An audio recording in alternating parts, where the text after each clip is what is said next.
jsem ráda, že vás potkávám. Nacházíme se na akci od KitKatu. A Travo, ty jsi ještě pořád oficiálně Survivoru, tak se tě musím zeptat, jestli ti tam chyběla čokoláda. Mega. Chýbala mi čokoláda, chýbalo mi mäso, chýbala mi zelenina, ovocie, žena, rodina, všetko. Ale akože čokoláda, wow, cukor. Či si blázon? Ale už pár dní jsi doma, tak dohnal si to? Mal som pár dní takú food coma, že som mal pocit, že mám kamene v bruchu a že si neviem nájsť polohu, v ktorej môžem sedieť, ležať. Akože on si naordinoval, že hneď z príchodu chce brinzové halušky a krupicovú kašu, takže mal. Ale musím povedať, že odkedy prišiel, tak varí primárne on. Lebo fakt, akože našiel si nejakú záľubu v tom a také jedlá navaril, že nepochopili by ste. Nebičko v papulke. Čakajte food blogerinu. Ťažkú food blogerinu.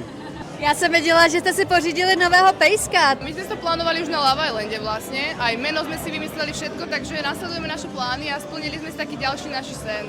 A vlastne hneď ako sa Travo vrátil, hneď sme išli do útulku.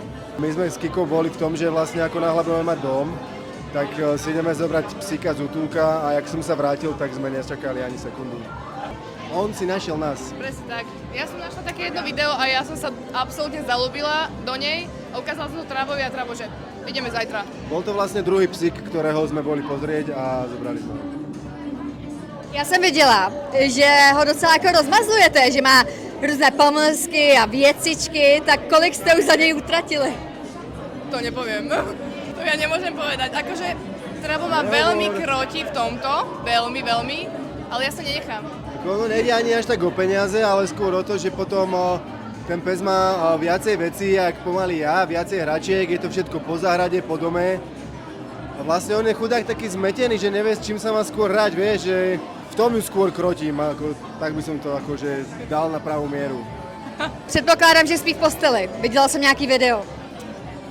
Prvý týždeň spal v posteli, bol na gauči, jak sme išli z útulku, Kika, nebude na gauči, ani v posteli. Ja som bol len ticho, vrajím si, jasné. A samozrejme prvú noc hneď spala na gauči, či na posteli s nami, behala po gauči. Ale asi po týždni sme si tak akože uvedomili, že minimálne tú spálňu sme chceli mať ten taký free space, taká kde nebude hranica chodiť. niekde nech je. Ale akože je to dosť vtipné, lebo my keď sme išli presne z toho útulku, tak som hovorila, že prosím, že aspoň nie gauč a posteľ. A hneď ako sme prišli domov, ja som odišla rýchlo, lebo som mala jedno stretnutie a poslala mi fotku na gauči Twitcha a ja, že tak asi tieto pravidla padli. Já vám přeju krásné spaní ve třech. Ďakujeme krásne, pozdravujeme, čaute.